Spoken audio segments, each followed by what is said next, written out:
made sure that I found a way through a cloud of haze. Every day I wept, found how to live through all them cloudy days. You know the mind's a maze with all its mixtures. It's always hard to get the entire scope of the picture. 1080p, that's you other busters, yeah, obsolete. Can't fuck with me, excuse my French, but I'm not discreet. I wear my heart on my sleeve, but I've learned my lesson. I learned 1996 birth, one of the greatest weapons untold. I'm destined to reach heights thought I could never see, but foolish thoughts rampage my heart and let me not reach the peaks that's entrusted to me. My belief shatter of past actions. I grieve, but grievance never really matter. It's how I choose to act differently in the coming battles to overcome my limitations and get out my shadow. But it's hard to wade in this water, but it was never shallow. Fuck it, let me get the paddles. Fuck that now, let me get this castle. Fuck that now, let me get this battle.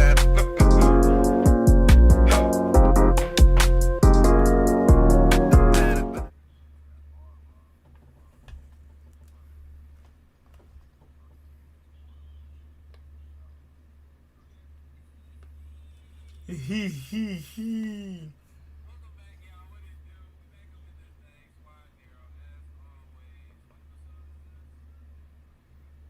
62.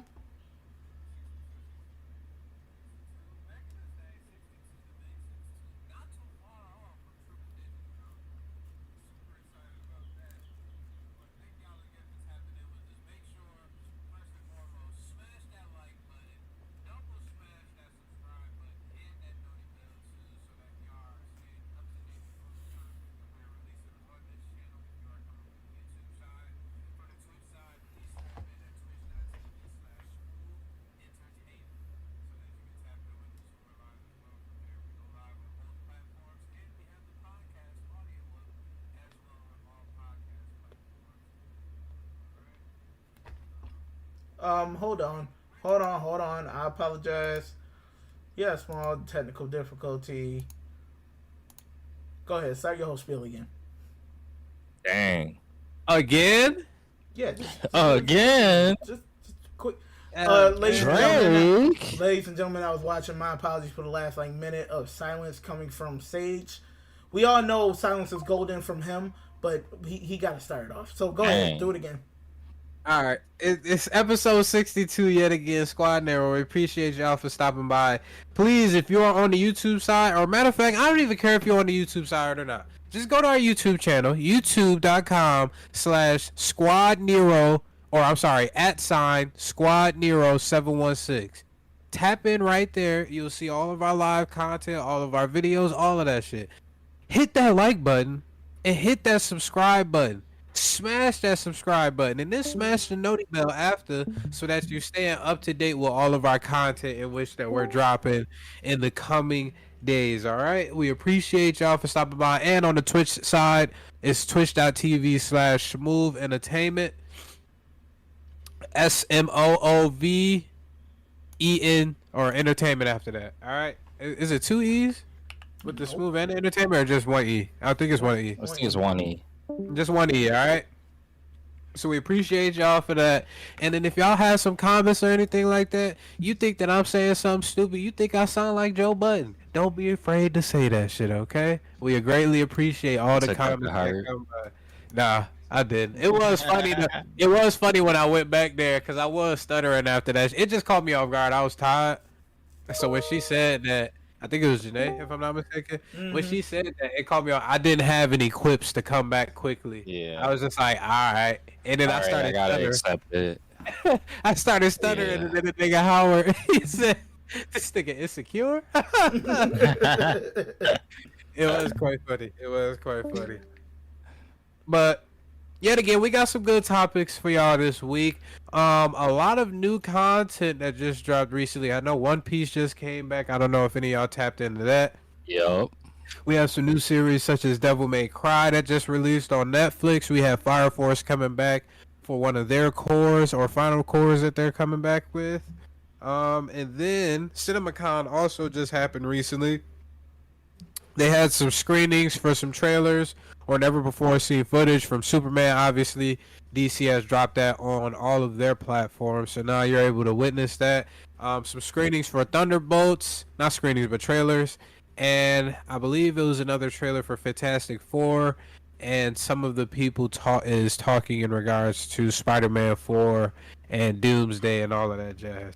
So since we're here, we might as well talk about the Marvel updates with the Fantastic Four screening, Thunderbolt screening, Daredevil mid-season review as well. We could just sprinkle that in there. I figured before we do the video, I'll just tell y'all what I heard so far. And I believe I got this from Screen Crush over at YouTube. So give them some love, shout them out, let them know that y'all came here from us. Just plug y'all in, all right? Screen Crush, actually, one of the people that's at Screen Crush actually was able to go to CinemaCon and was able to see all of these trailers and everything like that. One thing I want to say of notice that I got from what he got at CinemaCon is out of all the trailers, including Superman 2, out of all the superhero content, he said Fantastic Four still has given him the most hope or the most curiosity when it comes to after watching the trailer. It got him the most hyped. He could be biased, but who knows? I can't remember his name off the top of my head. But it just showed some more scenes. Supposedly they showed Silver Surfer as well, so we might actually get a trailer that shows I can't remember her name, but not the Nora Rad version, obviously, but I can't remember her name. Damn it. Whatever her name is, the lady version. Yeah, the lady version of Silver Surfer. They actually showed her on the trailer, so he said that gave him a little bit of goosebumps and everything like that. It seems like I also heard something in Twitter that the Fantastic Four is the only heroes in that universe from the director, if I'm not mistaken. So keep that with a grain of salt. Thunderbolts, he said, surprisingly is still keeping him intrigued. And then he was also excited about the Superman stuff as well. And I know there's probably been some back and forth between the crew. So I'm interested after seeing that Superman, because I don't think we talked about it last week, did we? Nope. Nah, because we did that long ass game. After seeing the Superman, after James Gunn, I'm guessing, gave them the go ahead. After people was giving it flack and everything like that, say release the footage so the people can view what they see. After some days now, how do y'all feel about that Superman trailer that they released? Still not gonna watch it. I mean, I'm gonna watch it. I felt alright about it. I mean, granted, it is different. It's definitely a different tone than Zack Snyder's Superman, and it seems like a different tone of Superman from anything we really got. Like even like DC animated Superman when we were kids, you know, it wasn't as campy as that was. Um, I guess they're bringing him in a new light. He's going to be more hopeful, but having the dog jump on him, I guess people are saying like that's what your pets do, and this is a super powered pet. It's like I get it, but our first showing of Superman is him injured with a dog jumping on him with robots telling bad jokes and him screaming from getting healed from the sun, and it's like, damn, like it just don't seem like a good start. Like the Fortress of Solitude was cool, having the robots is cool, you know, because it's like there's people there that help him in the Fortress of Solitude, so there's going to be a lot that he's probably got to maneuver through, you know, throughout the world or whatever. It just didn't really build any excitement.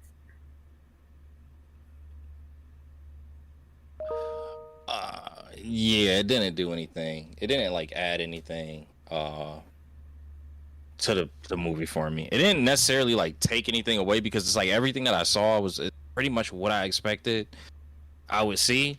I already have not been excited by that, so there wasn't really any room for me to improve my opinion on the series based off that trailer alone.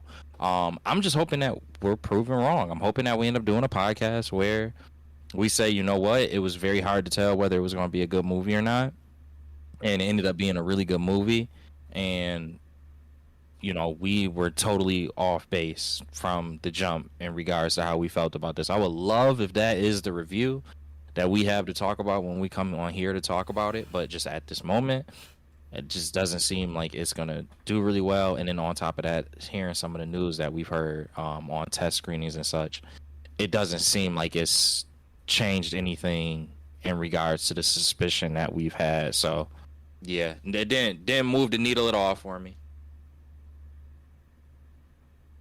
Was that everybody? Yep. Yeah. So everybody's still not moved? Still kind of skeptical about it? Yeah. Yes. And yo, one small detail that they show in the trailer, like the first trailer, they showed the little, like our first viewing of Superman is when he's putting on his costume, and then there's that alien ball in the back.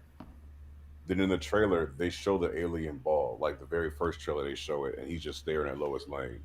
In this one, you can see Green Lantern fighting that shit, fighting for his fucking life, and Superman is sitting there just staring in Lois Lane's eyes. It's like, bro, what is going on in this? Yeah. Niggas is Like, getting cooked right behind you. And you over here worried about, bro, you know? Yeah, I don't know. I think I might be the most, which is a crazy turn of events. I'm the person the most in the pod right now that's kind of looking forward to Superman now. It's gonna be some gripes that I have with it, such as just the comedic element that I was about to say Zack Snyder, James Gunn does, like in his Guardians of the Galaxy movie. I feel like the same comedic tone you could tell was in this Superman from the trailer. And I mean, it's cool if it floats your boat. Like, if it gets you there, then by all means. But we just had 3 Guardians of the Galaxy movies. You would have expected that he would have taken a different direction, or at least expounded upon that he does and make it even better. But I don't know. After seeing the trailer, I was like, okay, Fortress of Solitude does look nice. The robots is cool, I guess, and everything. Crypto was meh. Just the yo, scene can we was point meh. out that Crypto is modeled after his own dog? Mm-hmm. Yeah, shelter dog that he found or something like that, right? Yes, like my nigga, Yeah. everything about your life don't have to be in film. Be involved. I think he narcissistic a little bit. Just a little touch. He's A got little touch of it. Yeah. He's gotta be. It's crazy. like a super dog. If you had Crypto as a white German Shepherd or a fucking Husky, cool. This is a fucking poodle. I'm like, okay, that's the direction you're trying to go, my nigga. You go ahead. Yeah, it ain't it. It's It is a not weird one. it. But how do y'all feel? Superman is Superman, but how do y'all feel about what I told y'all about some of the leaks for the other trailers that they showed? So like Fantastic Four got a good resonation, or it resonated well within the crowd. Seems like that was the movie that was most resonated or most felt at CinemaCon from superhero aspects. I could be wrong; it could have been Superman, but from this specific guy from Screen Crush, he was saying that Fantastic Four does look like it's shaping up to be a good film, as well as Thunderbolts. And feel what like I Fantastic expected. Four, yeah, it's like what we've seen so far with the retro futurism is gonna, I feel like it's gonna translate well to the big screen, as well as them being the only heroes on that Earth and the universe makes sense. Because that's Marvel's first family, so there could be other heroes emerging, but with the focus of them being like the only heroes at this time, and then Silver Surfer like coming to them, I think that's pretty good touch. It seems like Rise of the Silver Surfer, but I'm pretty sure with this being a multiversal, uh, part of Marvel's thing going on, it'll just be the stakes will be a little bit higher. So I'm looking forward to it. Uh, yes. I mean, I've been hearing a couple of things that I'm like a little confused on. Uh, One of the things that the director came out and said is, which I mean, like, I think I understand what he's saying by this, but I'm not exactly sure if I can confidently say I understand what he's saying. But he was saying this, there's no other heroes that's be in the Fantastic Four movie. This is like a standalone Fantastic Four movie, which, like, in part, I understand that. Like, that's kind of what I expected, anyways, is that it would just be the Fantastic Four as the superheroes in this universe. That you wouldn't see like an Iron Man, or you wouldn't see like a Captain America or Spider-Man or anything like that. Cool. But where I am a little confused is exactly where Fantastic Four will possibly pull on other elements of the upcoming Avengers movies that we have coming out. I know in our last podcast we kind of discussed that a little bit, where we were saying like we were kind of anticipating that Fantastic Four would have some type of segue that would help to make the movies that we will be going into in 2026 a little bit more understandable, and have the story just kind of fleshed out a little bit more. When he was saying that, and this is where my confusion kind of comes into play, when he was saying that it'd be a standalone Fantastic Four movie, did that not include the end credit scene, which would just maybe possibly point to something completely different from anything that was more or less mentioned in the movie? Perfectly fine. Feel like we've seen that before, so I'm not mad at that if that is the case and if that is what he means. But if what he means is, the other side to that is if he means that there's absolutely no like indication of any other heroes at all, or villains, or just Marvel Cinematic Universe characters at all, then that makes me wonder, okay, well, what is going to be the series that would again kind of push the events that we know are going to be coming up further before we actually get the story? There's not really many TV shows that seem like they could point to that being the case. And then on top of that, I mean, maybe Thunderbolts could pull a lot of this stuff together for us. But if it's not Thunderbolts, and it's definitely not Fantastic Four, if that's what he meant, it leaves me a little confused.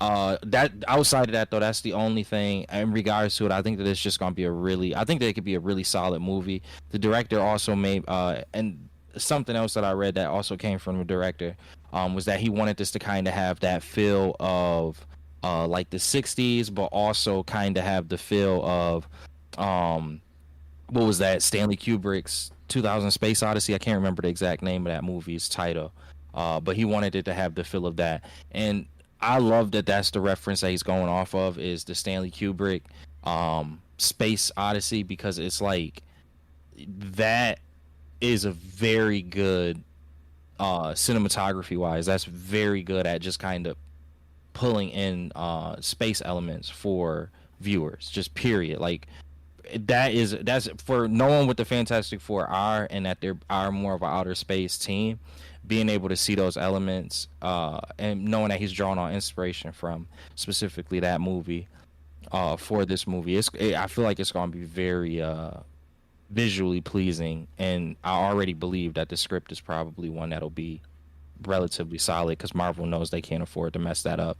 So my excitement for the movie has increased more than anything else, unlike Superman. That's it. Sorry, that one was more Do you boring. think that it'll be from Captain America, like when he said they're coming, or they confirmed it was the Illuminati? Like Reed Richards would have to be part of that. Well, he doesn't have to be, but I'm pretty sure maybe this Reed has been communicating with possibly Namor, who's also an Illuminati. Professor X is an Illuminati. Doctor Strange is the Illuminati. Like, I don't know how they gonna do the Illuminati thing when everybody seems to be like off world or doing different things at different times. But this is our first introduction to Namor in Black Panther. So now all of a sudden, like, where is he getting this tech from to be speaking to niggas in different multiverses? Yeah. So I don't know if they can play on that. Yeah, I don't know. My whole thing is like, I get it. Like, they made changes to this movie, but it's not really doing anything for me, because I'm not a fan of like James Gunn with trying to make a serious flick. Like, as we've discussed, he's made Scooby Doo, he's made Guardians of the Galaxy, like these jokey type movies. Granted, most of them hit, some miss. I don't see Superman as a jokey type character for his movie setting. So if I go see this, it might be only if I still have my Regal pass. That's all I can say, because they're not really getting my money. What about Wait, Four for Fantastic you? Four. Yeah, what about that Four for you? Oh yeah, Fantastic Four, hands down. I'm looking forward to that one. I've always liked the Fantastic Four franchise. Granted, their movies have been terrible coming up, but I always liked the Fantastic Four comics, and the fact that it seems like they actually took their time with this one, seeing that Disney took over Fantastic Four from Fox. they're making sure that they actually do this right. Ben Grimm looks like Ben in the daggone comics, and people are complaining about it. He looks like how he looks in the daggone comics. Like, what more can you ask for? The last two, but this one's comic book accurate. People always preaching and praising comic book accuracy, and now that they give it to you, a lot of people saying he's ugly, he's deformed, like da da da da. You can't please nobody. And Johnny, even though they haven't really talked about, like said much, or even heard him say anything, I strongly hope he keeps the same presence that he has in every way, shape, or form. Always playful, outgoing, like that kind of character for him. So Johnny Storm's always been one of my favorite characters out of the Fantastic Four itself. So I always hope they always do him right. I think the trailer from the dialogue within the trailer between Reed and Sue kind of alluded to the fact that he probably would just be the same old Johnny that you used to. Mm-hmm. Doubling back though over to D's question really quickly, that is a good question, because I really don't know how, even if they were to usher in anybody, and that's really been my gripe with everything that's been MCU, at least in this recent multiverse saga. We haven't had enough time to understand like where these characters' ambitions even will be at, outside of like maybe you could say Captain America. You know, we've gotten a decent amount of content from him. If Wanda were to happen to come back, we had a decent enough amount of content from her. But overall, like for any new characters or anything like that they were to introduce, the ambitions is very hard to kind of see a narrative that's been drawn around it, to where if they were to have an end credit scene, and maybe, you know what, maybe that was the executive decision at Marvel when it came to Fantastic Four, is because they knew that this would be an issue.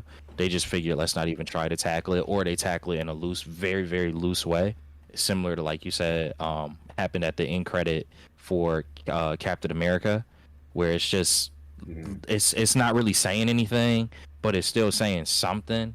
So like maybe it'll be something very vague that builds off of the "they are coming" that came from Captain America, but it's equally as vague. I don't love that, but at the same time, I don't know. Maybe if we got something of substance at the end of Thunderbolts that could kind of really push things a little bit further, it can make it more appropriate for a smaller mention or vague mention at the end of Fantastic Four. My worry though is just what the first 30 minutes to and that's the Doomsday movie. Is Doomsday a 3-hour runtime? Speculating, probably like upper 2+ hours. I would say like it probably need to be around 2.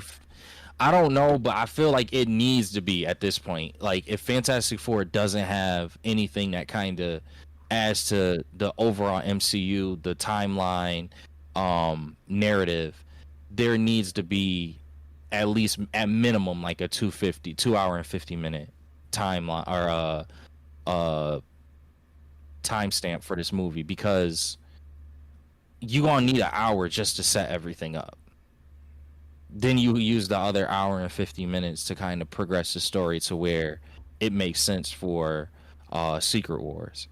So don't get me wrong, I don't even know if I want that, because I don't even love the like 3-hour movie thing. I really don't. It's hard. Like I like to be able to go back and watch a movie, and sometimes when it's that long, I just don't want to do it, because it's like, all right, I gotta have 3 hours of my time available. Like I love The Godfather. I thought that Godfather is a really good movie. I've rewatched The Godfather 1 or 2 times in my entire life, because it's just that long. So I don't particularly like that either. I just don't know whether they would have a choice if there's nothing that's kind of setting us up. The other I get is and I know that this is going to kind of upset y'all, and I'm not saying this is, but the other thing that I guess would be available, because I was trying to sit here and think about what could possibly be available to set up one of these movies after Fantastic Four, we would have to go back to the Disney Plus TV series side, and it wouldn't be any of the Wakanda stuff, but it would, I guess, be Wonder Man. That would be the one last opportunity that Marvel could potentially have to set anything up. maybe again, I don't love that. I think that that's really a reach, unless and maybe they're treating Wonder Man kind of like Captain Marvel.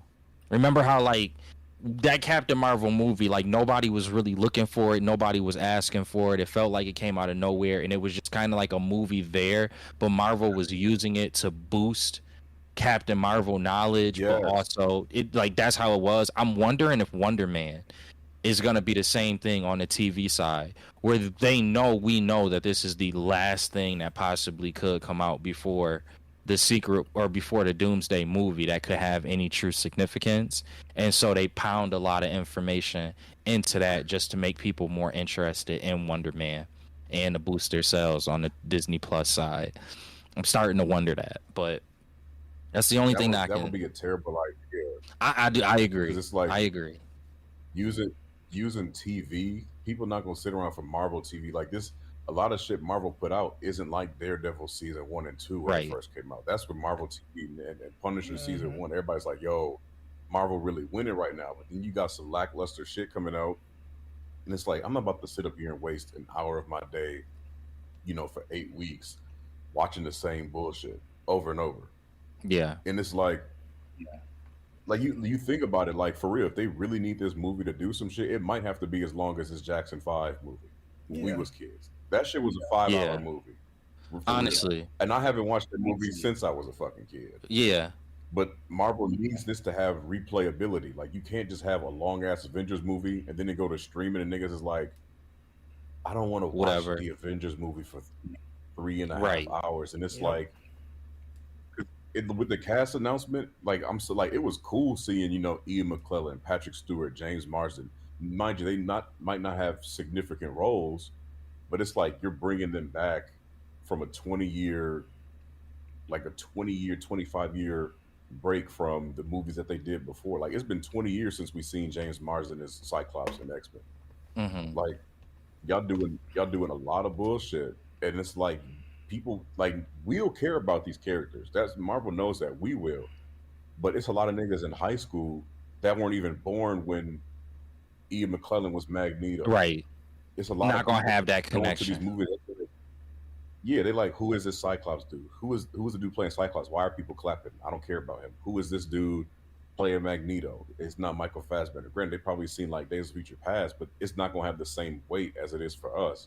And it's like, Right. nigga, like you got to understand the audience that was watching old X-Men movies has families now.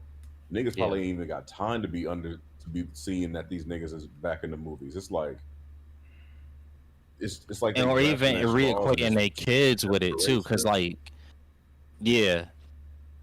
No, sorry to interrupt Yeah, you, because but like you just could do that with Spider-Man. right. Yeah, But yeah, it's exactly to the point that you're saying is like not only that, those people are older and it's harder for them to even necessarily keep up with all of the Marvel movies products that come out. But then also those same people that you're describing, they don't have the time per se to sit down with their kids and go through every single Fox movie that's come out that has these iterations of these different characters that like you and I know, people around our age Hmm. know and older, but that's like you can't expect that. You can't expect people to have that much time, especially with just how like the world is right now. People they can't afford to do that. So, like you said, they having to go into that movie blind. More than likely, there will be a good percentage that are, and this is the demographic that's like you said, younger children and such. And then it becomes, and this is something that's supposed to be more like a no-no in business, is that you're not really supposed to necessarily fully ignore Hmm. like one of your buyers. You should kind of have something that's rewarding for them with your product. And yeah, I mean, maybe you could say that's like Tom Holland's in it or like some of the newer Avengers are in it. But again, in order for it to come all together as a like a narrative wise, they're gonna have to have screen time with these people. They're gonna have to explain these people. And again, you only got like you said, even at that, it's even at the 3 hour mark, you still only got 3 hours unless you make it 5 hours, like you were saying before, which that's not a good idea. So that's why I was kind of hoping like some of this stuff would get revealed to us earlier, so it could take a little bit of pressure off the Avengers movies. Since we're Do you already think they on, would treat these movies? You said what, Rob? no, go ahead. I was saying, you think they would treat these like I've never seen like The Hobbit or like Lord of the Rings movies, but it seems like they have some type of continuation. Like how we had a continuation from Infinity War to Endgame. Like with Doomsday, it would seem like they could do a 2 hour, 20 minute, 2 hour, 30 minute film, then have it continue to the next. I feel like this first film they shouldn't be defeating any villain in this movie because that would be brushing too much shit. Maybe at the Hmm. end of the movie, the villain comes in and the shit starts getting crazy. Then Right. we could spill into the next movie, and you can have a filler movie. But it's like in this movie, I don't want to see. It is called Doom War. These niggas should not get the upper hand on Doom in this movie, or fight him to a standstill in this movie because that's just like we wasted 2 hours and 30 minutes of nostalgia, some fight scenes, some comedy, just for y'all to make $1 billion on these tickets. It's like just y'all rushed this movie. Now let's just build on this Doctor Doom shit. Like I don't. I mean, Fluid narrative, that's kind probably of the like how direction Harry they're going Potter to. is. Yeah, yeah. Okay. I'm not mad at that. I agree. I agree with that. I agree with that sentiment. I would like if um it was similar to that where it's kind of like you get to the end of the Harry Potter movie and it may have had nothing, like it may have had 1 minute or like one small reference. Like I think about, I can't remember which one it is. I don't know if anybody else in here real big on Harry Potter cuz then y'all could just tell me the name of the movie. But the one where like Sirius Black was introduced. Um I can't remember what it was, but anyways, they had this character called Sirius Black that was introduced in the movie, and that wasn't like the big bad, but it was somebody who was like discussed, and they thought that it was an enemy. I guess spoiler alert to anybody that hasn't seen Harry Potter, but Sirius Black ended up becoming somebody that was like an ally. But then when you got to the end of the movie, that was where the actual real big bad, they kind of like added to the narrative, and they did it in they do it in every single Harry Potter movie where they would add to the narrative of the big bad, and then that movie kind of like added something, and then when you get to the next movie you might pick up with more of the big bad. I can't remember what the bad's name. Y'all know I'm terrible with names, but I can't remember what it is for Harry Potter. But to me, I would like to see if they did something like that with this one. They kind of got it with the Infinity Saga with Thanos, but it was like, again, going to your point, D. I don't know if I necessarily needed to be seeing Thanos. It made sense during the Infinity Saga, and I want to give them a little bit of like leeway because ultimately everything did come together well. But if you got the big bad, us fighting the big bad to even if it's not a standstill because Thanos still got his wish. When we get to the second movie, Endgame, right? The fight with Thanos don't feel as important. It just don't hold that same gravity. And I feel like if you got that same scenario here with Doom, it's to the point that you said, it's like you just wasting time. It's not it doesn't really hold as much weight as it probably should have. Y'all think with granted, they say they might do Kang later down the line, but they've killed Thanos twice already, and I feel like the Secret War scene where Doom takes Thanos' skull or kills him or whatever, it's like y'all could do that, but that'd be the third time you killed a big bad that you built up for a decade, damn near. Yeah. They could just do that. They could do that shit with Kang. Like the Council of Kangs can still be a threat looming in the background, and it could be like a scene where they're going to Doom, and then Doom does that to like the head Kang or something. Like, I mean, we just spitballing here, but it's like, damn, y'all. Like this movie comes out next year. The cast isn't Yeah. even fully revealed, and y'all still working on a script. I wouldn't even be mad at Marvel if they said, "Yo, we're gonna push this movie back 8 months, Yeah. a year, even." Because it's like, damn, y'all can put out 2 movies and just let it breathe. Just let the shit breathe for a while. Let us miss Marvel, and then that way, Yeah. when the shit come out, we'll be good. I think Yeah. just a couple things, and then we could play the video since it talks about Doomsday and everything like that.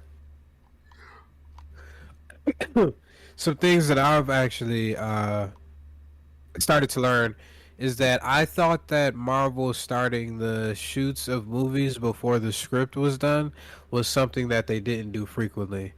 come to find out that is actually the opposite. Most of the movies or projects that they have released hasn't had a completely finished script that they're shooting on. So this is pretty par for the course for Marvel at this present point in time. Not saying that it's probably in essence a good thing or a bad thing, but that is one of the factors. But let's watch this movie because I think it'll actually ease a lot of y'all work. Not movie, but YouTube video. I think it will ease a lot of y'all worries from Den of Nerds as well in regards to Doomsday and Secret Wars. Because I think Doomsday, they're going to follow the same plot just like Infinity War Endgame. Doom is going to win in that first movie at some point in time. And that's how Battle World is created. That's how he gets his God Emperor Doom title, all of that jazz. So if you don't mind, T, if you could pull up that video, please. Welcome back to the Den of Nerds. I am Josh, and we just got some massive updates about the plan for RDJ's Doctor Doom. Several insiders have come forward to explain what the original plan was for Jonathan Majors' Kang, what the original plan was for RDJ's Doctor Doom, and it does seem like that was a very old plan, separate from Kang. And based on what these insiders are saying now, we can determine that there absolutely was a plan for Doctor Doom. There was a plan for Kang, and we now know how that plan changed over time. So this really has to do with two main scoopers out there, Daniel RPK and Alex Perez. And it all started several days ago when Daniel RPK started tweeting about the Kang Dynasty. And basically his attitude was, I would have loved to see what the Kang Dynasty would have been like. Seems like he's really unhappy that they went away from Kang. And the thing is, Daniel's not alone in this. A lot of people are frustrated with the pivot into Kang, mostly because they view it as this total last minute change. They went completely away from their plan. And so by Daniel talking about this, he sort of opened the floodgates of people to come in and comment on what was going on. And a lot of people were commenting to Daniel that they believed that Doctor Doom was always the plan. And believe it or not, there are reasons that fans believe this. There's actually evidence that Marvel was always going to do Doctor Doom. And we're going to get more into that within this video because the scoopers are kind of agreeing with that. They're saying it's way different than what we thought was going on, but they are essentially saying there was a plan for Doctor Doom. And I will take a moment here just to remind you of two things. Number one, the Russo brothers recently said that the plan for RDJ Doctor Doom came from Kevin Feige and that plan was at least 2 years old, which would predate when Jonathan Majors got in trouble. And then I'd also like to bring up a report that I bring up all the time. It was on the Hot Mic podcast where Jeff Snyder said in the middle of all the craziness going on with Jonathan Majors that he had heard from one of his best sources ever that Doctor Doom was always the villain of Secret War. And so that combined with the Russos recently coming out to say that the Doctor Doom RDJ thing was in the works for 2+ years. I mean, that's the reason why fans believe that Doctor Doom was always the plan. So let's keep going here because other insiders saw Daniel talk about this. They chimed in. Suddenly Alex Perez enters and he starts talking about this. Now what Alex says here is that the Kang Dynasty would have had separate Avengers teams divided as they took on Immortus, Centurion, and Rama Tut. The Conqueror, who is the main Kang from Quantumania, he would have returned in the third act from quote-unquote the Beyond to take his revenge against the variants and become the new He Who Remains. Now, that lines up with a lot of other stuff we've heard about in the past, rumors that were even reported by Daniel RPK himself. And I think it's kind of obvious if you look at the post-credit scene for the Kang Dynasty, which obviously came out before Jonathan Majors got in trouble, before the whole freaking plan changed. And the post-credit scene does have those main 3 Kang variants, right? Immortus, Centurion, and Rama Tut. So I absolutely believe that the original version of the Kang Dynasty would have seen the 616 Avengers fight, possibly even across time, against Immortus, Centurion, and Rama Tut. And then the friggin' Kang the Conqueror guy that got sucked into that weird crystal at the end of Quantumania, he was going to return from the Beyond, take his revenge, create Battle World, and be the new He Who Remains. So fans were like, okay, we get it. So you're saying this was Kang Dynasty, but Alex, Daniel, are you guys really suggesting that Secret Wars, which would have been separate from Kang Dynasty, are you really saying that that movie would have not had Doctor Doom? And of course, the question's like, then why did Jeff Snyder say that Doctor Doom was always the villain of Secret Wars? And why is the plan for RDJ as Doctor Doom 2 years old, older than the release of Quantumania and Jonathan Majors getting in trouble? And the answer is fascinating. It says here, the idea was to leave Doom out of it because He Who Remains and his variants all agreed on keeping Doom and others out of the picture in order to ensure they would thrive. And when they'd lose, Doom would have been teased as the evil they were trying to keep at bay. But don't you see, that actually confirms that Doom would have been involved in Secret Wars. Think about it. We have heard forever that the X-Men were going to be a part of Secret Wars. And that's partially because one of the reasons you even do Secret Wars is to have the X-Men and the Avengers and all of the Fox characters and the Sony characters and the Marvel characters. You want all those characters together. So that was always the promise. So you're telling me that Alex is sitting here telling us that the plot would have revolved around how Doom and others, which is obviously the X-Men, would have been taken out of the picture so that the Kangs would have thrived. And yet we know for sure that the mutants, one of the things taken out of the picture by He Who Remains, would have been a huge part of Secret Wars, but you're trying to tell me Dr. Doom would not have been? And in fact, by all accounts, what Alex is admitting here is that Doom would have been the real big bad. He would have been the true evil that the Kangs were trying to prevent within the multiverse. And that connects to the whole scoop from Jeff Snyder about how Doom was always the plan. But I am getting a little bit ahead of myself. There's more to break down here. So what Alex says next is now you're getting the aftermath of what would have been basically the next saga, but with Doom at the forefront instead of Kang mixed in with a couple of ideas from the previous scripts. Okay, so let's try to break this down as simply as possible. In the original version of Kang Dynasty and Secret Wars, it seems like you would have had the Kang variants taking over, fighting against the heroes of 616 throughout time in Avengers the Kang Dynasty. Beyonder Kang would have come back, killed all of his variants, and probably just remade the timeline. Remember, he does not agree with the rest of the Council of Kang. And then we would have went into Secret Wars, and we would have had all the characters.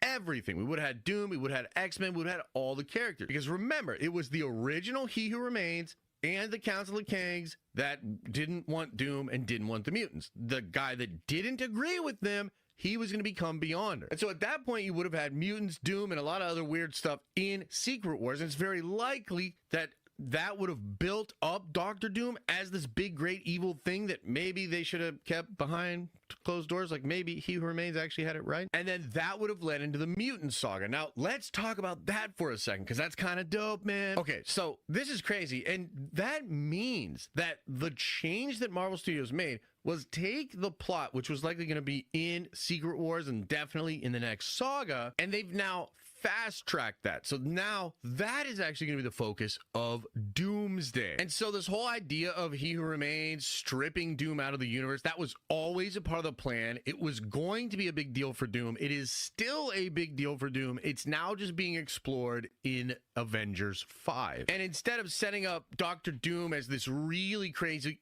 evil threat that the Kangs were probably right in trying to prevent, now we're going to get Doctor Doom presented as a sympathetic villain, a guy who just wants to get back in the timeline and save the multiverse. And oh, you know what? Maybe just be God as well. You know, it's kind of cool to be God. So Doom is God, you know. We also seem to have this new idea with dark versions of the OG Avengers, evil versions of characters like Steve Rogers, Natasha Romanoff, and Tony Stark via the Victor Von Doom thing. And it seems like that's now a big part of the focus of Doomsday as well. And there's this X-Men element with the incursions, but that was likely also going to be in Kang Dynasty because it was being set up. So I gotta be honest here, guys. I'm looking at what the insiders are saying. I'm considering all the rumors and things that we've heard from the past, and I think Jeff Snyder was right. I think Doctor Doom was always going to be the villain of Secret Wars. It just depends on how you interpret that, because essentially Alex and Daniel both admit that Doctor Doom was the real evil that the Kangs were trying to prevent, and that idea would have been explored in Secret Wars, and yet somehow they don't believe that means that Doom was always in Secret Wars and that he was always the villain. And maybe there's some nuance there, but I could see how both things are true. And it really does seem like what Marvel really did was take threads that were going to be a part of Secret Wars and then explored in the Mutant Saga, and now they have remade these two movies, and they will focus focus on that character, and that'll be in the first movie, and then Secret Wars will explore Doom's reality. Okay, now there's one last thing I got to talk about in this video, and it's kind of wild here, because I think there's still a chance that you get Doctor Doom as a big threat in the next saga. I know that sounds crazy, especially with some of the stuff they're cooking with RDJ Doom. Like, we're all like, what? How could that even work? But big time insiders have said that there might be a plan to keep RDJ as Doom past Secret Wars. And now that we have this info from Alex, we can kind of see why that would make sense. They were already going to do that. So now they can just set Doom up much better in these next two movies and then just keep him for the mutant saga. And on the business side of things, you might say there's no way they can afford Robert Downey Jr. for 10 more years or whatever the mutant saga is going to be. But I will just tell you this, as far as I understand it from people I've talked to in the industry, if these next two Avengers movies make over $2 billion and they're huge successes, then it's actually the opposite of that. It's more like they can't afford not to use RDJ for 10 more years. Think about what has happened over the past 3 to 4 years without him. There's just no way around it. If these movies blow up, you're going to get Robert Downey Jr. Doom for like 10 more years. That's what I really think is happening. By the way, I totally want that. Anyway, there's definitely my opinion sprinkled in here too. I'm just trying to do my best as far as reporting it all to you, making sense of it. But I honestly do think I have a pretty good angle on this. I think I understand what's going on. Let me know what you think about everything I've reported here. Do you disagree with me? Do you think there's a different take? Let me know. And as I always say, I hope you are having an awesome and a nerdy day, and I'll see you in the next video. All right, how y'all feeling now? That nigga Jeff Snyder is straight liar. Deadpool is right. They really gonna have Wolverine playing what's based till he's 90, and they're gonna do the same way to Robert Downey Jr. Who knows? It's just speculation. I don't really know. Well, I'll say this: if that were to be the plan, then that gives me more reason. Sage, you brought up in our personal chat, possible ideas of things that they can use this to push forward in the future. I really like that idea. With the idea of, I want it completely. Marvel needs to not. They need to not get rid of villains so easily. Be it a Thanos, be it a Kang. Even if we only have this short kind of mishap that happened with Kang, I don't think that it's a smart idea for them to just completely axe the character. I think it would be better for this character to be used at a later point. And if they're going to have Robert Downey Jr. in the MCU for possibly another 10 years, given the success of Avengers, I don't think that they can afford to not have a character like that and to not introduce more characters like Kang, even if they're threats to just specific areas and different teams or whatever. And that's my problem with here. Like, that's my worry when I hear about Robert Downey Jr. as Doom for 10 years. Is because it's okay, we're at 2025. You can buy yourself time. You could call it, okay, we'll buy ourselves time till 2035 with Robert Downey Jr. But then is the MCU just done at that point? Like, if they're not building anybody up and they keep getting rid of any villain that they bring that is good, they one shot any villain that they bring in that is good, that does work for a larger Avengers movie, what happens when Robert Downey Jr. is gone? I don't see any way for us to not be in the exact same scenario if they just try, if they go off algorithms, which if they see the two successes of Avengers Avengers Doomsday and Avengers Secret Wars, and that's the conclusion that they're willing to come to. Look, I get that the nerds might be excited about it. I can get where other people could be excited about it. You can, in a lot of ways, contribute a lot of the success of the MCU to Robert Downey Jr. and Robert Downey Jr.'s portrayal. But if you run on just that one analytic and do not try to build up more in the process of all of this, I see it being a hard decline even before you get to 2035, and definitely a decline when you get to 2035 or after 2035 if that's the game plan, is to just run off whatever the success is of this these next two Avengers movies. I think that's crazy. I don't want to see that. I don't. I really want Robert Downey Jr. to be short term, and I want them to try and push the future forward. Be it new characters, be it new universe with new characters, or be it a reimagining or a recreation of old characters. I don't want this vibe that we've had for the last couple of years, had in the previous eras and generations that's worked and sagas that's worked, to just continue on till 2035. No. I would agree with that because it's like bringing him back, and then now you have Hugh Jackman. They really gonna milk that, and it's like, damn, y'all, like we get it. We got evil versions of heroes. We got different variants and shit like that. At the end of this Secret Wars movie, I hope they blow Earth 616 up and Yes. go somewhere else. Hell, they can even recast Spider Man for all I fucking care. They can just have everybody fucking new and be like, this is the new Marvel. That one, Doom, really did a number on this Earth, this timeline, and the shit really is done. And now we have like an actual Doom or something. Cause it's like, bro, this ties into the script that I read. Like I believe that it was a fan script, but what Den of Nerds reported, a lot of that was in the script that I read. It was like it starts off with the Council of Kangs. You have Immortus, you have Ramatut and the Centurion. But the thing is, they have Magneto, Professor X, um, Storm, Cyclops, and Wolverine hanging on X crosses. And it was like, we need to rid the time stream, the timelines of the X-Men and Avengers. And it's like, oh shit, like they really doing this. You jump to the movie and everything is fine, and it's like in one day the Kangs come, and then Doctor Strange comes and warns them like, "Yo, the Ten Rings, the Bangles, the Kangs are coming for them because it's going to help them rid the timelines," which doesn't make sense because they've already at that point they show Loki like saying, "No, we run out of time," as he's holding on to the tree because like timelines are disappearing because of the Kangs. But they know it's on Earth 616, but they don't come there first for some reason, even though it helped them finish the job faster. And they're really like the whole Earth at this point is just destroyed. You really have your Avengers and some government leaders and a few civilians left. Like that's really it. Like all the major cities are just turned to ash. And the whole script was basically the Kangs having their own conflict, like Ramatut and Centurion against Immortus because they they felt beneath him or less than.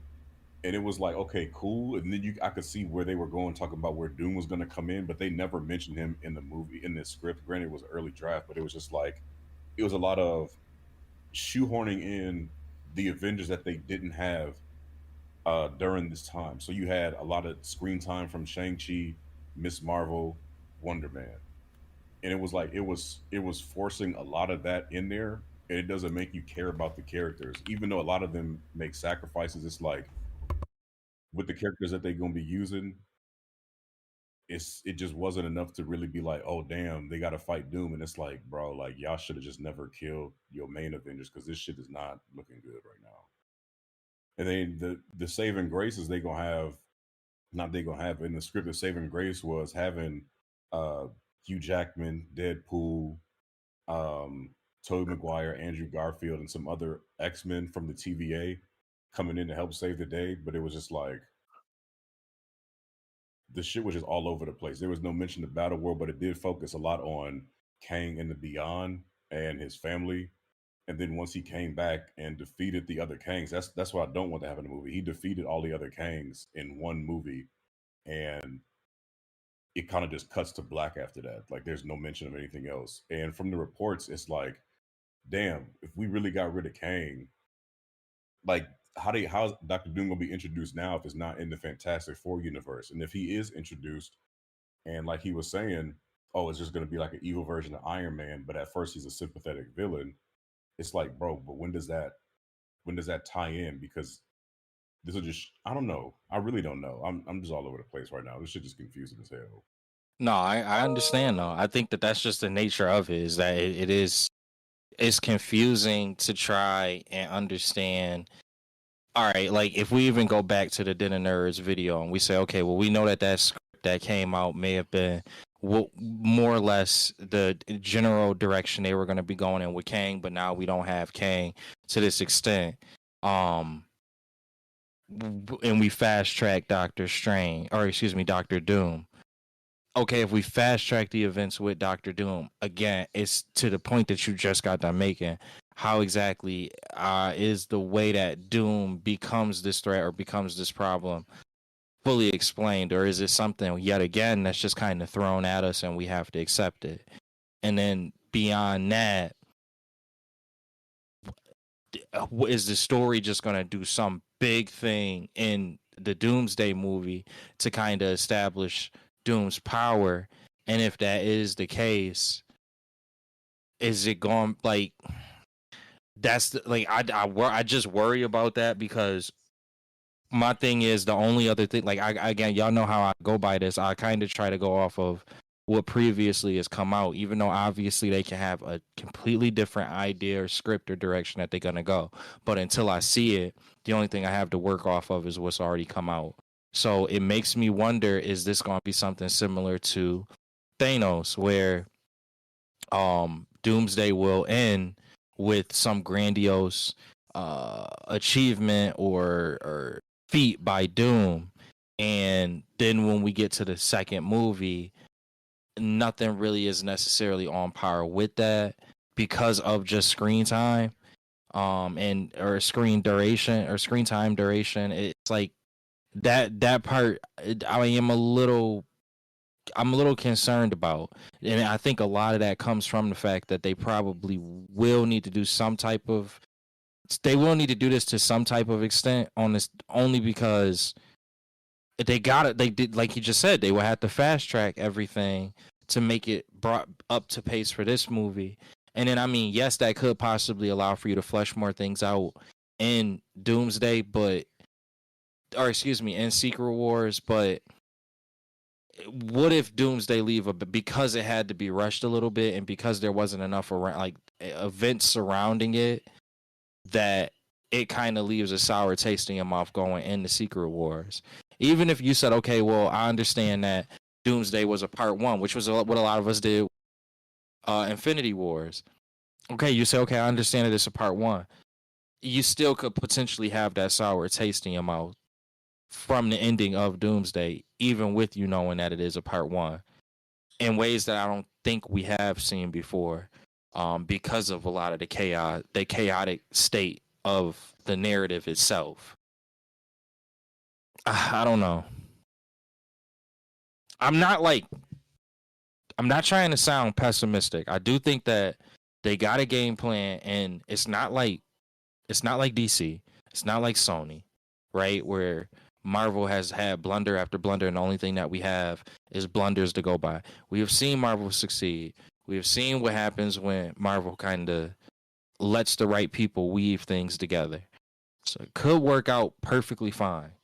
I just am having a very hard time in ways that I have not had with Marvel MCU before, in regards to exactly how everything would be explained and how it would make sense for these two movies coming out, one next year and one the year after.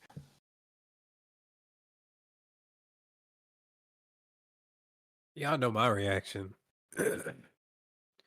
I think they in the driver's seat and comfortable control right now, cruise control right now.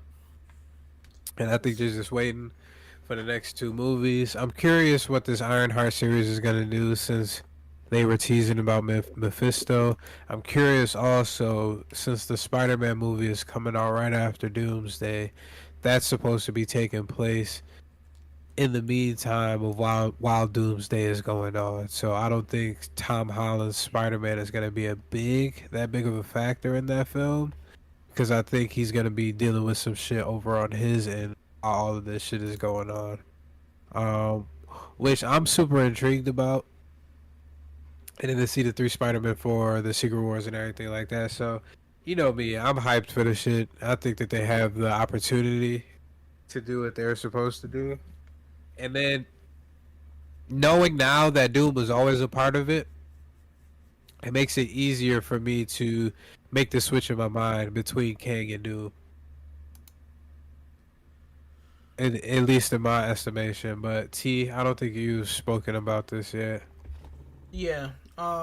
With this whole thing, I can see what Marvel's doing. I strongly hope, like, we could have RDJ for 10 years, but if they do him right, then it can work. But we already established that he's only gonna be here until what, the next big film. So we get Doomsday and then what, Secret Wars after that. So Yeah. he's probably gonna be one off after that, just like Thanos after Endgame. But the problem is, we get what, Doomsday next year. We have 1, 2, 3, 4 Marvel movies before then, 3 or 4. So for us to really get, how many movies did RDJ signed up for? What, 5? I believe it's just two. Just 2.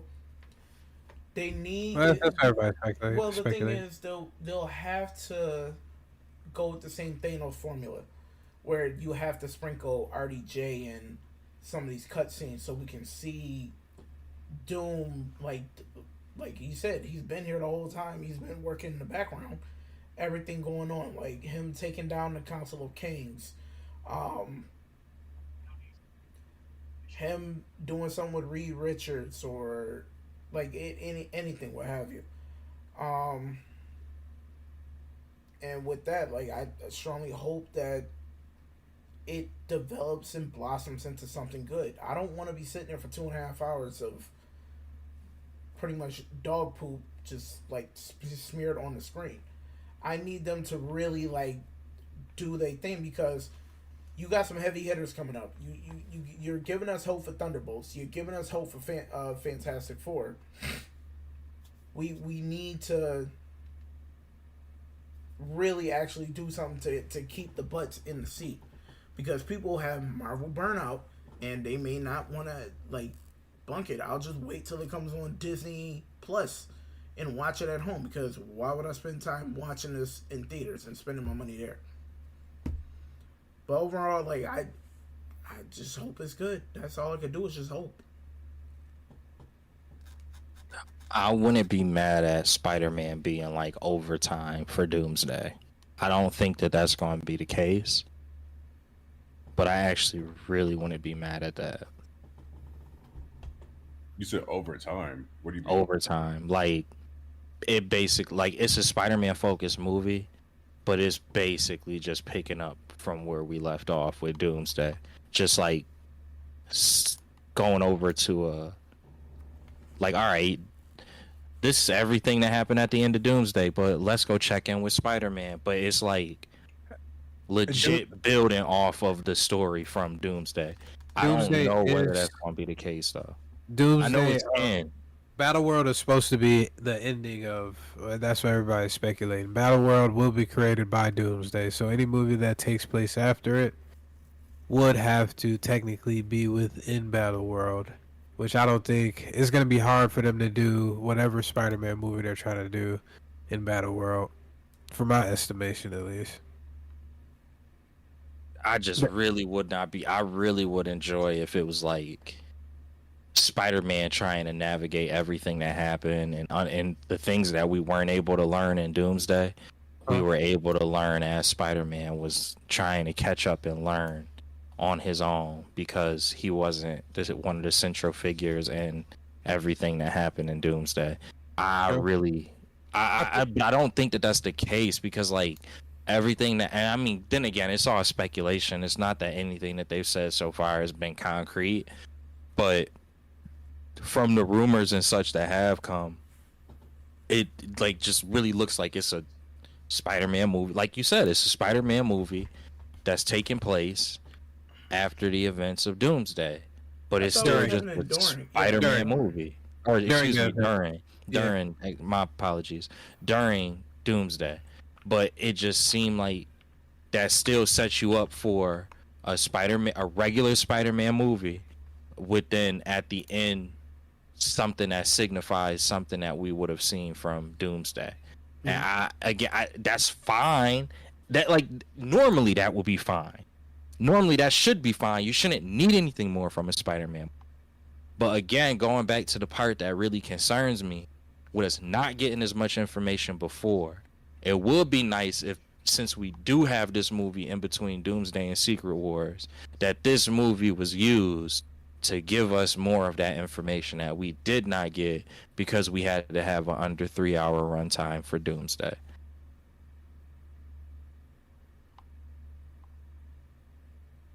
All right. It's weird. It's weird. I We got just a- I gotta got a we gotta question, wait though. and see. Hmm. Y'all think they too like actor heavy, like too focused on the actor's name in these movies? Like No. having these chairs is like when they showed the chairs, it's like, yo, we see the actors' names, but it's like, yo, like we should be caring more about the character instead of the actor. I think that's the reason why people were so excited though, because of the characters that those actors are playing.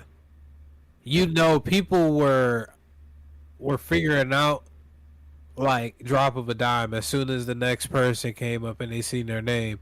Oh, what character did they play in the Marvel Cinematic Universe throughout all of its time, or even the Fox universe or anything like that? So I think people, they did it meticulously how they did it, with gradually dropping the names to give people more of the opportunity to research who exactly did this person play back in the day, how did they play them, what type of vibe I'm supposed to get, everything like that. Like they're doing it very strategically to the point where they're letting you or giving you time to be able to research these things. They're giving you time. Hey, we dropped all of these names from these previous X-Men movies, so go back and watch them X-Men movies now if you want a refresher, or watch a YouTube video of somebody explaining it to you, just so you can get where all of these people come from. And even at that, even if we doing all of that, they could have a completely different timeline from where they're from, because this is a different universe per se. It doesn't necessarily have to be the same Fox universe. It could be something completely different, just with the same characters, type of thing. So I do agree with, to kind of add on to Rob's point as well. I do think that there is an opportunity where they're trying to possibly grow intrigue out of the audience because they don't have anything narratively to do that. So they're trying to pivot to where they do it with characters. And at first I was very concerned about this, but as more information is coming out, I don't think we have to worry about the amount of characters and the amount of actors and such that we are going to be seeing, because I do believe that, and it's already kind of been reported, it's going to be a bunch of teams. So you're not like, when you see you might see 12 X-Men. Just, I know that's not the real number, but just saying it for now. You might see 12 X-Men, but you got to understand, when you see those X-Men on screen, they're all going to be on screen for the most part together. You might see 8 different Avengers, but when you see those Avengers, they're all going to be on screen together. So really, when you break them up into groups, it actually is a very like the screen time versus in like dialogue will ultimately be relatively condensed, because it's just going to be this team talking to this team or fighting this team, and it's just going to bounce back and forth between, like, again, 4 different teams.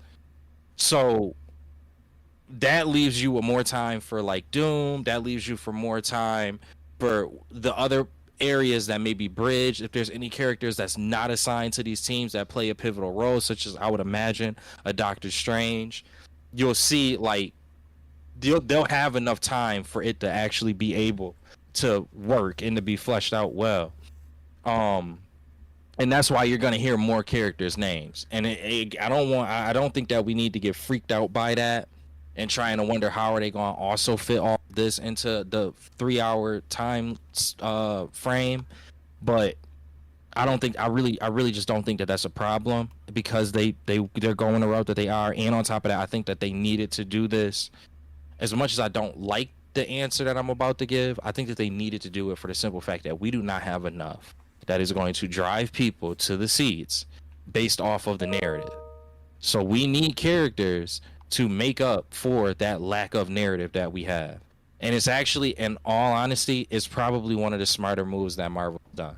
doing it two-folded like that. They'll be in teams, but they'll be there to draw attention. All right. Anybody else got anything else? T said the best thing, I think, which was simply, you just got to have hope at this point. Yeah. The narrative is not going to tell you anything. And hope. Is That's the it. worst of all evils. Will y'all and it feel- belongs to the torment of man. Will y'all feel a lot better if Thunderbolts is at minimum an 8 out of 10 and Fantastic Four is at minimum a 9/9.5 out of 10? Nigga, they need I to believe be those tens across movies. the board. Goddamn. They don't have to be 10s. They don't have to be They 10s. both going to be good. I You do know- believe both going to be good. You know what superhero universe has to be 10s? I feel like DC. I feel like they're given a very short leash right now. I think Marvel has at least A little given themselves bro. a little bit more of a wiggle room where Fantastic Four doesn't necessarily have to be a 10 out of Not 10. perfect. It don't have to be perfect. What was Marvel's last movie? What was their last two movies? Damn near. Captain America and then and, their Deadpool. yeah. Which one was meh, even though it wasn't terrible, as people like to make it seem. It wasn't as terrible as it was made out to be. And the other one was very well received. Like, so I would Thunder. agree with that, Rob. I would say a 8 and a 9. Well, I think I'm confident that they can be that. Like, I feel very good about those movies. It's not a matter of those movies changing how I feel about Avengers game or the Avengers movies. The thing that's kind of fixed with that is the narrative. And if Thunderbolts doesn't do something to add to the narrative, and Fantastic Four doesn't do anything to add to the narrative, it just makes me confused how all of it will come together. And I don't know if anything can necessarily change that, i.e. why I said at this point I think the only thing that's left is just, you know, they've had some successes. Don't treat them like DC. Yeah. Don't treat them like Sony. That's the best that I could do at this point. Here's one thing that I can say, and then we can move on. I think where I'm getting from y'all is y'all are afraid that how they're going to be able to tell the story of Doom in the course of that first Doomsday. And I think we have to remember that it's not just that one Avengers movie, it's also the two. It's also the Secret War. So they don't necessarily have to spell out everything in regards to Doom and why he's doing it and everything like that. I feel like the main thing they have to show in Doomsday is how the fuck Kang got taken out and how the fuck has Doom taken his place. If you focus on that, I feel like you're gold money. And then you drop little tidbits or Easter eggs for people to figure out in the Secret Wars when we see him in his God complex and all of this shit. But then we see him start to crack at the seams as the story goes on to show that he's in actuality not a god. He's a human. He's fallible just like the next man type of thing. And I think that's where you could go more into his background, his backstory, and show people why he came to this conclusion type of thing. That's just me coming from my standpoint. That's not no like 10-minute scene though. I get what you're saying though. Like, focus the two movies on Doom. Like, they don't have to show his whole hand in this movie, but him like replacing Kang can't just be like, because they have to A say flip. Kang. It can't be no 5-minute scene of Yeah. Kang being dead from Doom. It's like, no, y'all did 2 seasons of Loki. He was a villain in a movie, and y'all was teasing for other shit. Like, just get rid of Jonathan Majors. Nobody's gonna be mad at this. Just keep the nigga Kang, bro. Send him to a different timeline. Have Doom do that. But it's like, yeah, I would definitely agree. Have Doom like build slowly on Doom, and then like show like you say in the God complex thing, because that plays into a big piece of Doom's character as well. In one comic, he was saying, "I was a god before, and I found it beneath me." And it's like, damn, like this nigga can have anything, but he still thinks being Doom is always going to be number one in his book anyway. Yeah. So if they build up on that and do whatever, it's just like just don't write off Kang too fucking fast. Yeah. Or too bad. Which is I can understand that point. All right, I think as well we're in an hour and some change. I think we might as well end off on Daredevil, or not Daredevil, Devil May Cry. Daredevil is Heat. still going on. I think it was mid-season, but we'll talk about it next week. It's a lot of Heat. people talking about Daredevil, but just as many people are talking about Daredevil, they are also talking about Devil May Cry. Dante, There that has dude. been a lot of talk on social media as of right now. A lot of people are Jackpot. saying they missed a lot of the canon storyline within the games. They're missing a Jackpot. lot of essence. They're missing the core of what demons were in the games, and they're being too social justice conscious in the shows and everything like that, which I find amusing because most of these writers for this shit probably went to their liberal arts program in their colleges, and the main fucking word in liberal arts is liberal. So you would expect people to write stories such as this, but somehow, some way, it's not good enough for them, or it's just too much for them. But outside of that, how are y'all feeling? I don't know if y'all have one. I want to know, have y'all personally played the Devil May Cry series? And then two, how are y'all feeling about this Devil May Cry series that Netflix has dropped and its comparison to the game? Well, let me start off by saying this is all spoiler free, people, so y'all can stick by. And I gotta sit down and not let my mouth run like a daggone faucet. But I'm gonna try and keep it straight to the point. Series was an 8 out of 10. It had the essence of DMC3. Dante. I played the games. I've enjoyed every last one of them. Straight heat. I like how the story had its own plot, and it was not comparable to the story for DMC 1 through 5, and even the reboot they tried to do. I liked every character, Lady, Dante, the rabbit, everything under the sun. Especially the fact that a beloved voice actor that passed away. This is, if I'm correct, was his last voice acting role. And to Kevin hear Conroy. his, why you gotta interrupt me? Do I ever interrupt you? Yeah, you did actually in the same pod earlier. No, I actually didn't. But like I was saying, to hear Kevin Conroy's voice in that first episode brought chills to my flipping spine because all I could think was Batman. Like literally, that's the first thing that popped in my head. And for him to play the role that he's playing in this show, and the conviction he needs to have to convey the feelings of this character for what he's trying to pull in everything, every decision that's made for his development, it just sat so perfectly. So with that being said, like, yeah, it has its qualms with certain things that weren't done right, and certain things that, like, it could have been dark, it could have been gritty, but it still was a good show. The story was real good. Everything held itself together. No plot holes really. So I give it an 8 out of 10. Real quick to piggyback off of T's point as well, Kevin Conroy, he delivered a masterful fucking performance, yo. Don't spoil. He's probably one of the best voice actors that I've ever seen, because I'm so accustomed to hearing him play Batman. So when I heard his voice in the role that he's playing,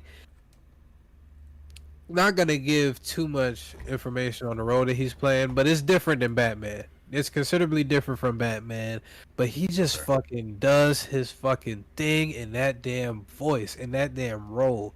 His inflections. It's kind of like comparable to a recent thing. What's the nigga? I can't remember the actor's name, but the guy that did Conquest voice. It was just Jeffrey Morgan. Yeah, Jeffrey Dean Morgan. It was Jeffrey Dean Morgan playing Conquest, but I'd give it probably 5 to 10 notches higher up on the scale in regards to Kevin Conroy's performance in this season. I've never really played Devil May Cry. I've never really gotten to the games. I probably played it here and there type of thing. But when I base my votes on how I like a show, is usually based on if I watch that first season and I binge it. One, if I binge it, I can't put it down.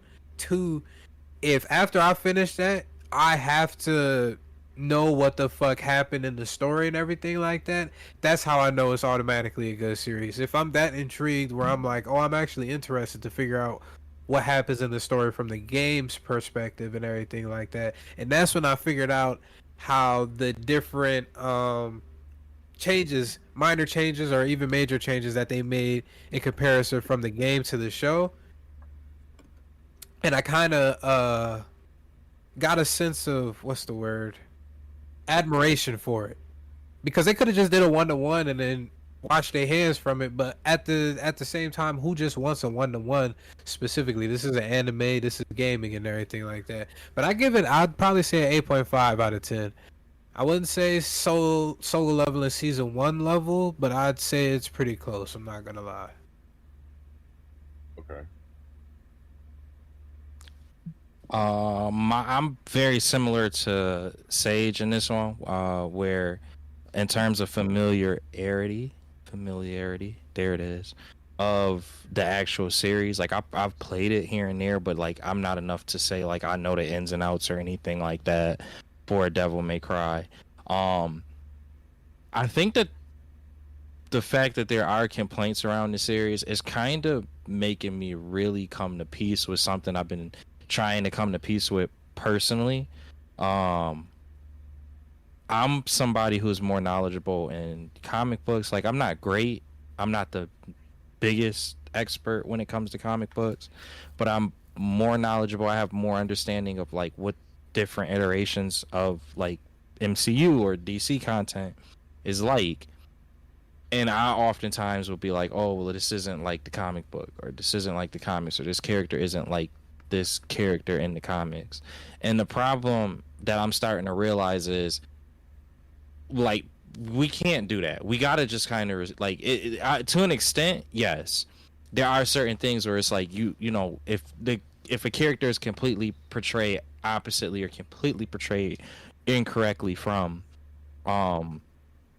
the original IP, then that is a little weird and a little confusing, and it probably does deserve a little bit of criticism. But like when enough of the elements are there and they're taking liberties on their own for a medium that's different from the original medium, I feel like you have to be able to give some type of grace.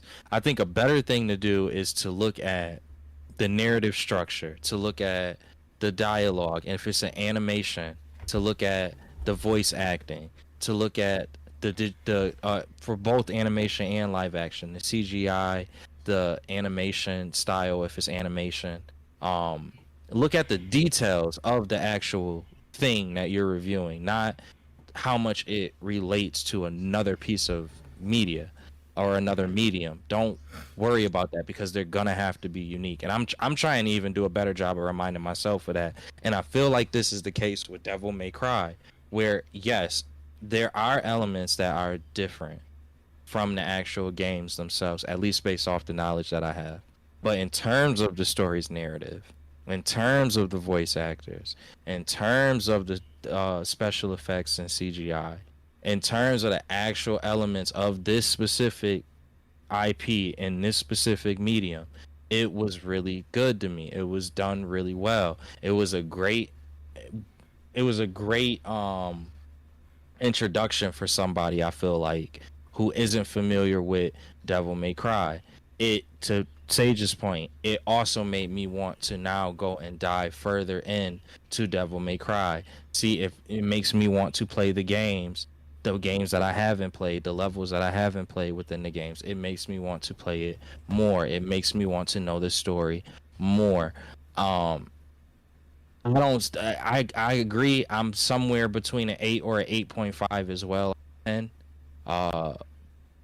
but yeah, like hearing that people are criticizing this for not being like 1-to-1, or criticizing this because a certain character doesn't give off the vibe that you expected them to. bro, at what point? Like, at what point are you just gonna be like, all right, look, it ain't exactly what I wanted or exactly how I anticipated it to be, but I can still admit that it was something that was done well overall. Or like, at what point do we start to do that and not just nitpick every little thing? That's the one thing that is becoming very annoying. And honestly, like when you go back to the MCU, kind of starting to understand where Disney and Marvel and like the different heads of these things just ignore us. They just straight up. I kind of don't blame them if that were to be the case.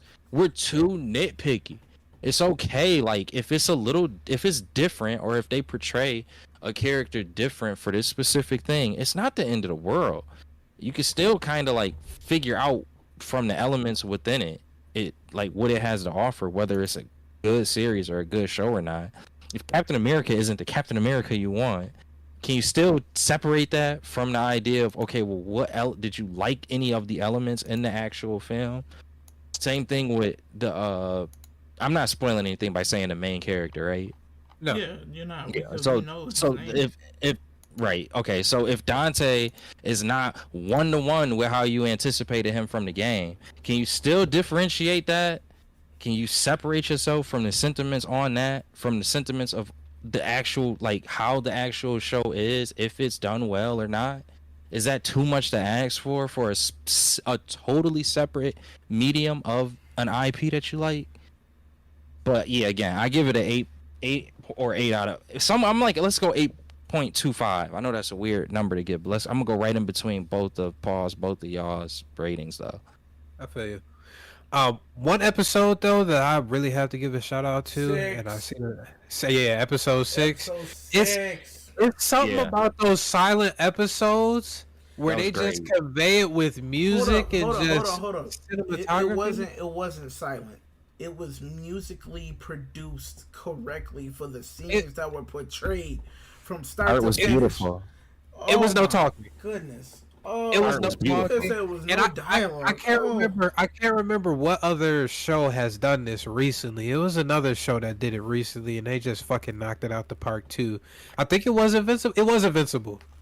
It was Invincible with the two villains. Yep, the they're going through robbers. their backstory, and that episode was top tier. And then Yeah. we see it from this, and I don't know what they did. I don't know who created this joint, but they put their whole foot in episode 6, man. In the ass of episode. So my thing is, after watching episode 6, was he wrong?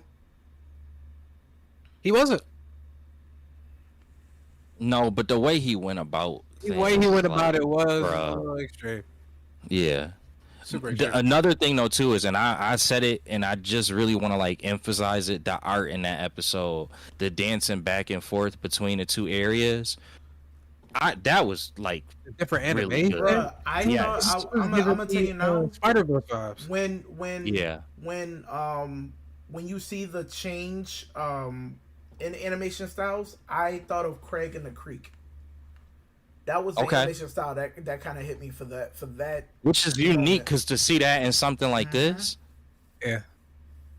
like that was, I really praised them for kind of But to really that see alone how to me makes gritty it a that good. was. That idea alone, the fact of the things that they were able to challenge just in an animation, is enough for me to say people should be more optimistic about the series and should want to see more. Well, I'm gonna say this. I teared up. That's all I'm gonna say. It was a heavy fucking episode. a heavy with episode. no dialogue at all. You know, I don't think people understand how difficult that is in a fucking show. You have no characters saying anything throughout the entire show. It- I The thought episode my shit is was like tweaking. 26 minutes. It's But just 26 26 minutes to minutes. But convey here's the that. thing, though. Here's the thing, though. That's what makes the line in episode 7 hit. We three are the same. That's all. That's all. That's not really giving Yeah. away anything. And Right. that's not spoiling nothing. That line is important It's- coming off yeah. episode 6. Absolutely. It definitely, it hits the, it's like, it hit the nail on the coffin, and you're like, wow, you're right. Like, you actually are right. One thing I Yeah. will say that was probably like a glaring thing that kind of pissed me off about this though was some facets of Lady. After actually Yes, I agree with watching that. after actually watching the background of the games and to see how different of a character she is in the games in comparison to in this show, at first I didn't know what it was, but I kind of like how the differences that they make with her character in this show is kind of new, it's refreshing. I just don't like her one-liners. She had a lot of one-liners, Wait, and you that talking shit started to piss me off. You talking about L? I'm talking about Lady. Oh, I was trying not to give away no character names. I was just saying L for. But that's fine. It's characters. They gonna know. It's Devil May Cry. Yeah. It's the main characters. Or main supporting characters. But, yeah. I didn't like them one-liners. It was fine. After a while, they started to get a little cheesy, and I'm just sitting there like, okay. As the season went on, they kind of stopped, and the character arc that she goes through is quite interesting as well. I just kind of put that on like, I just kind of put that, and I know that from what I understand, I believe they did do like something else that was like an animated series for Devil May Cry. Yeah. But, you know, it's kind of like first seasons. I feel like if it's more good than bad in the first season, you just kind of got to chop it up to like, Yeah. you know, they just was trying to figure it out. Like if you get too much of it or an emphasis of it in following seasons, that's where I feel like we really could have more complaints. But for a first season, it's like, all right. Yeah, there was a lot, and I agree with that, and I do think that there was other dialogue points where it was kind of like, or even just narrative points where I'm like, but it's I could forgive it because overall they hit hard in certain areas in certain episodes, and it's cool. Overall the entire story came together. 8 episodes. They only had the first episode was only like 20 minutes. So I can't even say they had 26 minutes for all 8 episodes. Yeah. They just had like they had 15 for the first episode. I don't know whether if it was a pitch or what. I don't know what happened there. But they did pretty good for 8 episodes, just concisely telling a story from A to Z and letting it go from there, and then still giving room to have elements that we now will not only be familiar with in a following season, which I think it should get a second season, but we'll see. But it has the elements that were presented there were presented very well. If they needed to be vague about it, to be honest with you, I kind of hope some of the stuff that they do Doomsday, since we begin getting introduced to new characters in Doomsday, I kind of hope they follow some of the stuff that happened in Devil May Cry, where it's kind of like, okay, yes, you explained this one specific character that they talked about vaguely, but the way that they introduced the character, even though it was vaguely, I'm prepared for the character in season 2. That's all I need. That's fine. And again, if they could do that with like Doom and between Doomsday and Secret Wars, I thought that was great. So kudos to them for how they just were able to fit everything in, given such a narrow time, and to make me want to see a second season and also learn more about Devil May Cry. Since you have played all of the games and have watched this show, I got two questions for you. One, and for now, this first one could be for both of y'all. Now you said that you read up on the Devil May Cry lore, right? No, I didn't. I'm still kind of blind on it. I gotta go read up. That's a T. That's completely T. All right, so T. Do you think, and I'm not trying to spoil anything, but do you think that the father comes back? I'm just gonna say it like that. I'm guessing you can know whose father I'm talking about. Yes, I'm aware. But you talking about over the basis of knowing how these games go? Yes, because I think that person was a big driving factor in one of the games, or the big bad in one of the games. I can't remember. I think so. Or he was a boss in one of the games. I don't. Okay. Well, I'm going to establish this. This story is not relevant to any of the games. So Okay. to say said person comes back is kind of up in the air. Um, because they didn't follow any of this. Like, this is not DMC 1, 2, 3, 4, 5. It's just they took Dante and his character mannerisms and gave us a couple characters from like L, um, and added them into this world. So it's hard to say that that person comes back. It's possible. It's possible. Because that will give a good reaction from said character. So it's kind of wide open at this point with season 2 coming. If they do it right, season 2 should come out next year. Take a year off, and then we'll get season 3. If they Wasn't do that? it right. I had a question too. That black guy. Damn, it was multiple black guys. The black scientist. Wasn't he a character later on in the games? If I'm not mistaken. Oh, okay. I just had to make sure that I wasn't bugging. Yeah, Second one. Yeah, that was kind of. Yeah. Yeah. Second one. My man said, "Tink." Second question.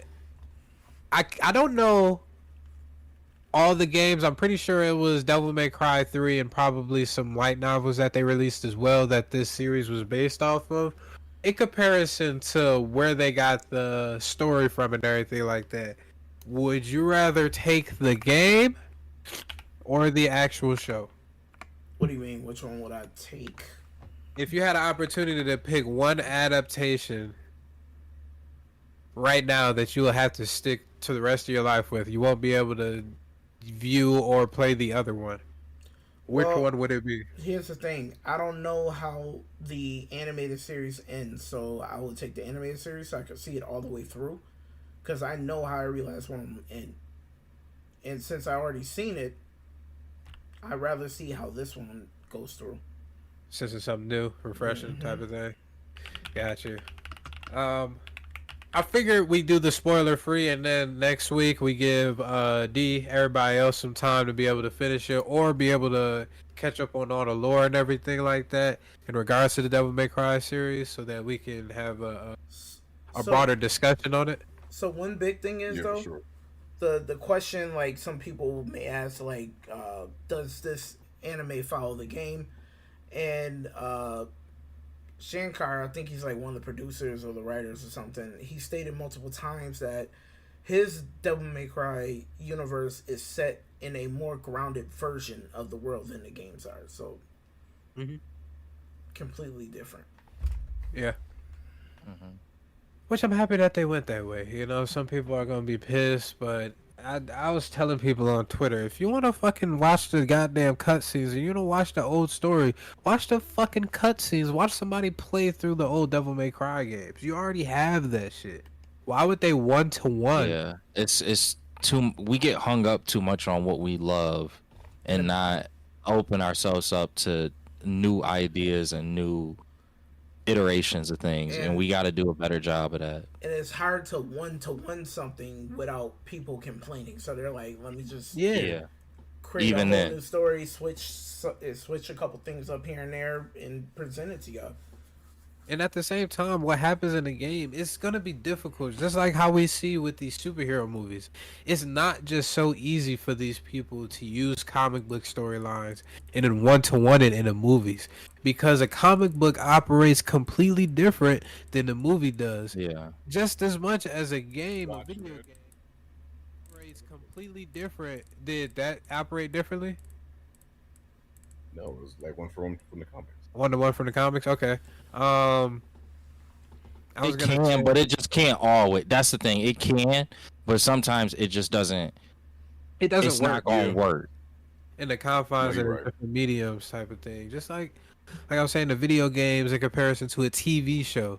You probably got a little bit more wiggle room to talk more about the story and everything, get really in the nitty gritty of things because you putting different Easter eggs out there, you got niggas hunting for different shit, all of that jazz in a video game where I can't necessarily control where we go in this TV show. So I'm gonna have to give you the story that I can, and give you enough of it so that you come back for season 2 again. So it's just different things. Fallout. Yeah, Fallout 2. I'm pretty sure they did some changes to that if I'm not Yeah, mistaken. they did. It's not 1-to-1 to the games. It's not.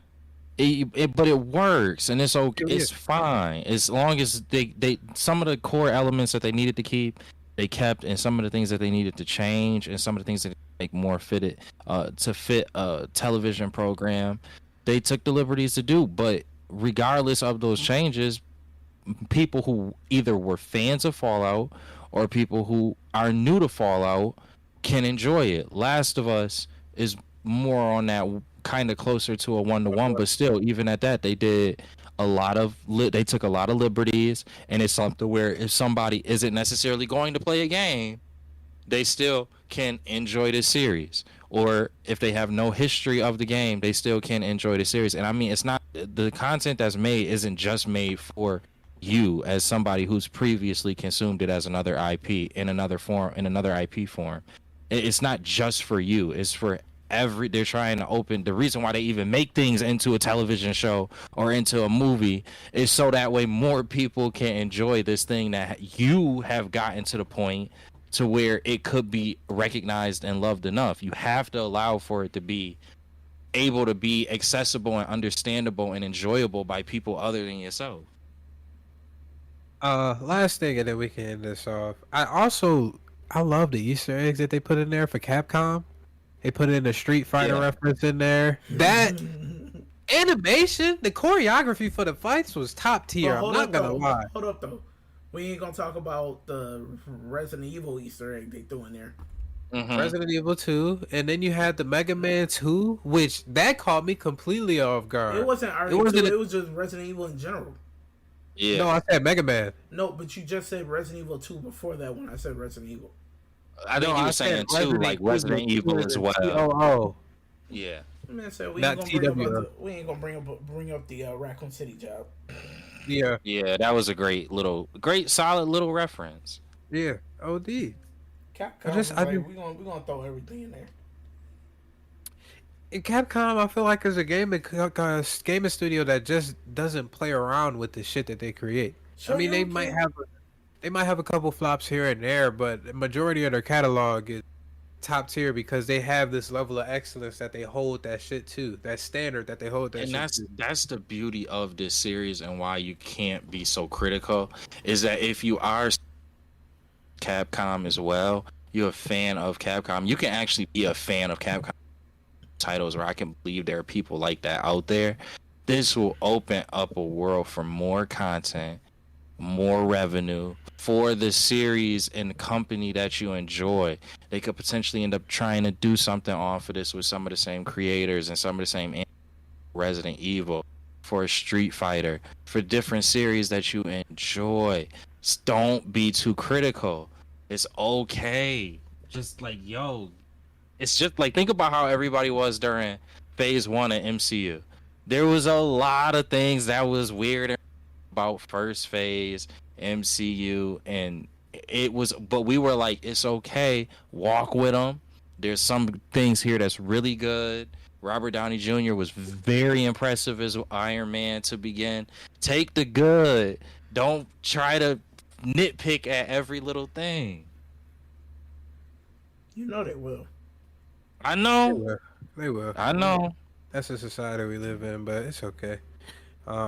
Eventually people will get, I mean, usually they're the minority anyway, so. Yeah, that's why the people who like are the longest with series, none of our opinions ever really make it. They don't really make it. Why don't they make it? Because we probably the one that has the largest criticism all the time. We always focus on the negatives. If we try to acknowledge the positives and then offer things and suggestions, Dragon Ball is a great example of that. Because GT was more or less fan made, right? Yeah. GT was more or less fan made, but if you go back to when like Dragon Ball Z was wrapping, like the Buu saga was wrapping up, people had criticisms, but they were offering ideas and imagery and it was so much more positive attitude around the series overall. Like, people were literally drawing iterations of different forms of Super Saiyan transformations. They had books and stuff on stuff like this. Like, literally, I remember drawing in books like this when I was a kid. There was so much more positive energy from the people who were there from the manga that came out in the 80s all the way up to the 2000s, that we were able to actually get a fan-made thing, whether it was liked or disliked overall, whatever. We were able to, our input was value, is the point that I'm trying to make. The more negative we are and pick on everything negative, the more creators of this stuff is going to be like, well, you clearly hate everything that we do. Let's just pay attention to the stuff that the people who don't hate everything we do like, and just make stuff for them. That's why it's like you shoot yourself in the foot when you're too negative. Listen though, I've been terrible with this. I'm kind of learning to calm down. It is what it is. I feel like it's just one of the things that we have to deal with as a society with the internet and everything like that. Once you have all this media at your disposal, you have access to a lot of things that people back then never had access to. When Dragon Ball Z was dropping, you know how niggas had a lack of access so much? Was niggas was so excited when Toonami came on and you could actually watch Naruto. When you could actually watch different animes and all of this jazz. And you was like, oh shit, this is what Japanese niggas have been doing this whole time and I didn't even fucking know it. I had no access to this shit. No clue, yeah. Otherwise, but now you have the internet at a everything global scale where everything is at your fingertips, where now you are able to watch all of these different avenues of media, and now you're just critiquing every single thing because yeah, you seen those, or you found those 10 out of 10 shows for you, and now you're just trying to search for that high over and over and over again, but you can never reach that high that whatever show that you watch just did it for you. You know, I think eventually we'll get the hang of it, but all the niggas that's hating on Devil May Cry just because it wasn't 1-to-1 or because you don't like the social justice themes or anything like that, like, bruh, get your dweeb ass outside and touch some grass, my nigga. It's more to life than the fucking storyline of a Devil May Cry series. Trust and believe that. Yeah. Alright? But we appreciate y'all yet again for stopping on by with us. This was episode 62 as Squad Nero. Again, if you're coming from the YouTube side, please tap that like button and please tap that subscribe button. I'm looking at you niggas right now trying to get off the goddamn page. No, nigga. Hit the like button and hit the subscribe button. Maybe even comment something down in the comment box too. Let us know how we did. Let us know how we can improve, and we would greatly appreciate that, alright? If you're on our Twitch side, twitch.tv/smooth entertainment. Again, YouTube side is youtube.com/@Squad Nero 716. Alright? We appreciate y'all again. Episode 62. It's your humble host, Nino, Croco, Smooth, and Sage back at it again. Y'all have a good rest of y'all week.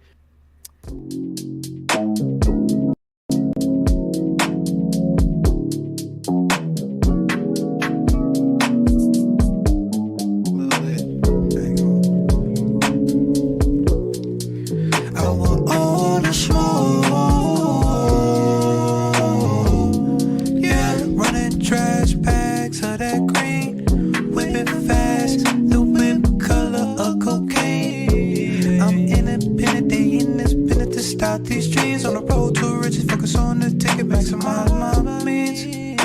It's like now I'm just trying to float. There's a couple holes up in this boat. Dose my mind just so I can cool.